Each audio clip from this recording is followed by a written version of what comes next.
ओम शांति। अच्छे स्वास्थ्य का हमारे लिए बहुत बड़ा महत्व है। हम अपने और दूसरों के अच्छे स्वास्थ्य की ही हमेशा कामना करते हैं। हम एक दूसरे को हेल्दी वेल्दी और हैप्पी लाइफ की विश करते हैं। लेकिन इस मनुष्य जीवन में कभी छोटी तो कभी मोटी कोई न कोई बीमारियां, कोई न कोई तकलीफ, व्याधि चलती रहती है। चाहे वो छोटी बीमारी है या बड़ी बीमारी है, उस बीमारी के दौरान हमारे मन का विशेष रोल होता है। कई बार हम देखते हैं कुछ व्यक्ति, छोटी सी बीमारी होती है तो उस छोटी सी बीमारी का ही बार बार चिंतन करते हैं, बार बार वर्णन करते हैं और ऐसा लगता है कि ये बहुत बड़ी बीमारी है। लेकिन कई बार ऐसा भी देखा जाता है कि कईयों को बड़ी बीमारी होती है लेकिन ना उसका ज़्यादा चिंतन करते हैं, ना वर्णन करते हैं और उनके चेहरे से ऐसा लगता ही नहीं है कि इतनी बड़ी बीमारी है और इसलिए जल्दी वो बीमारी ठीक हो जाती है। क्योंकि हमारी सोच एक बीज है। जैसा हम सोचते हैं वैसा ही वो कई गुना रिजल्ट हमारे को मिल जाता है। जैसे हम जमीन में कोई एक बीज डालते हैं और वो एक बीज जब पैदा होता है तो उसके कई सारे फल निकलते हैं, कई सारे बीज निकलते हैं, एक से अनेक हो जाते हैं। ऐसे ही यदि बीमारी के समय हम एक अच्छा संकल्प करते हैं तो उस एक अच्छे संकल्प का हमारे सारे शरीर के ऊपर, हमारे बॉडी सेल्स, टिश्यूज के ऊपर सकारात्मक प्रभाव पड़ता है और वो बीमारी जल्दी हील हो जाती है। लेकिन यदि हम एक भी नकारात्मक संकल्प करते हैं, नकारात्मक वर्णन करते हैं, दर्द का, दुख का, तकलीफ का ही चिंतन और वर्णन करते हैं, तो वो दर्द और तकलीफ वाले वाइब्रेशंस हमारा सारा बॉडी सेल्स, टिश्यूज ग्रहण करता है और जो दर्द था वो और कई गुना बढ़ जाता है। इसलिए ये आवश्यक हो जाता है कि बीमारी है, दर्द है, निसंदेह तकलीफ है, लेकिन उस समय भी हम अपने मन की स्थिति को पॉजिटिव रखें कि ये मेरे ही कोई किए हुए कर्मों का कर्म भोग है जो बीमारी के रूप में आया है और जैसे आया वैसे ठीक भी हो जाएगा।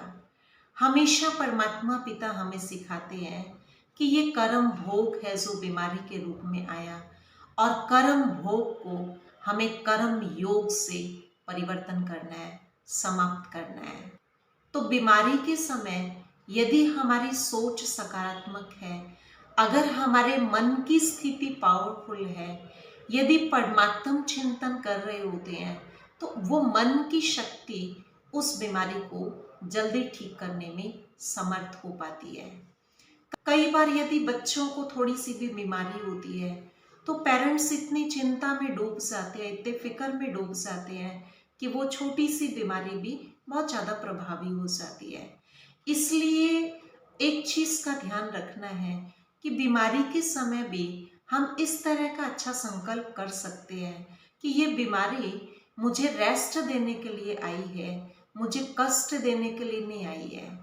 कष्ट हो रहा है तो भी अगर हम उस दौरान ये समझते हैं कि ये मेरा कोई अपना हिसाब किताब चुकता हो रहा है, ये मुझे रेस्ट इसलिए देने आई है ताकि मैं अपनी आत्मा की बैटरी को अच्छे चिंतन से, परमात्मा चिंतन से रिचार्ज कर सकूं, अपने मन की स्थिति को अच्छा बना सकूं। वैसे तो मुझे बहुत भागदौड़ रहती है, टाइम नहीं मिल पाता है, लेकिन कम से कम ये जो बीमारी आई है ये मुझे रेस्ट देने के लिए आई है और ये समय मुझे पूरी तरह से यूटिलाइज करना है। तो सब हम सकारात्मक चिंतन करने लग जाते हैं तो वो दर्द, तकलीफ जो बीमारी में हो रही है वो हमें इतनी महसूस नहीं होती है। इसलिए अपने मन को हमें पॉजिटिविटी की तरफ डाइवर्ट करना है। दूसरा, हम भले कोई दर्द है, तकलीफ है, तो उसका वर्णन करने के बजाय हम उसको अप्रिशिएट करें। मान लीजिए हमारे घुटने में दर्द है, मान लीजिए कमर में दर्द है या कहीं और दर्द है, तो हम ये भी तो चिंतन कर सकते हैं ना कि इतने समय तक इन अंगों ने मुझे इतनी हेल्प की है, आज तक इतनी उम्र तक इन घुटनों ने मुझे इतना सहयोग दिया, कमर ने मुझे इतना सहयोग दिया, गर्दन ने मुझे इतना सहयोग दिया, ये सारे शरीर ने मुझे इतना सहयोग दिया, और कितना सारा कारोबार इस शरीर के माध्यम से मैं आत्मा पूरा कर सकी। इसलिए अपने शरीर के प्रत्येक अंग का हम शुक्रिया अदा करें, जिनके सहयोग से हम इतने लंबे जीवन काल में इतना सारा कारोबार करने में सफल हो पाए। बीमारी को वर्णन करने के बजाय, बीमारी का चिंतन करने के बजाय हम सोते समय अपने मन को ये संकल्प देवें कि मैं एक स्वस्थ आत्मा हूँ, मैं एक शक्तिशाली आत्मा हूँ, मेरा तन भी स्वस्थ है और मेरा मन भी स्वस्थ है।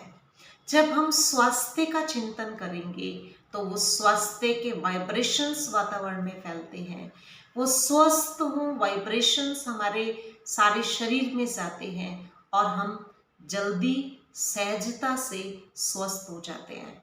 और जब हम बीमारी में मन की स्थिति को डिस्टर्ब नहीं करते हैं तो न केवल हमारे को फायदा है बल्कि दूसरों के लिए भी हम प्रेरणा स्रोत बन जाते हैं।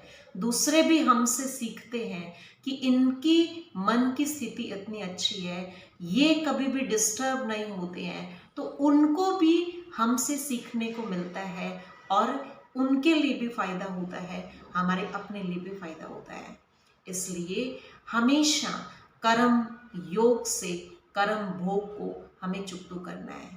बात बड़ी नहीं होती है, बीमारी बड़ी नहीं होती है, लेकिन उस बीमारी को बड़ा करना या छोटा करना ये हमारे हाथ में होता है। माना कि बीमारी पहाड़ जैसी है, लेकिन परमात्मा पिता हमेशा सिखाते हैं पहाड़ को हम अपने संकल्पों से राई जैसा बना सकते हैं और राई से रुई जैसा बना सकते हैं, हल्का बना सकते हैं। इसलिए मन को हल्का रख के, मन की स्थिति को शक्तिशाली बना के हमें कोई भी बीमारी में अपने आप को डिस्टर्ब नहीं होने देना है, अपने आप को सकारात्मक रखना है और अपने उस बीमारी को पॉजिटिविटी के आधार से, अपने मन की शक्ति के आधार से जल्दी से ठीक करना है। ओम शांति।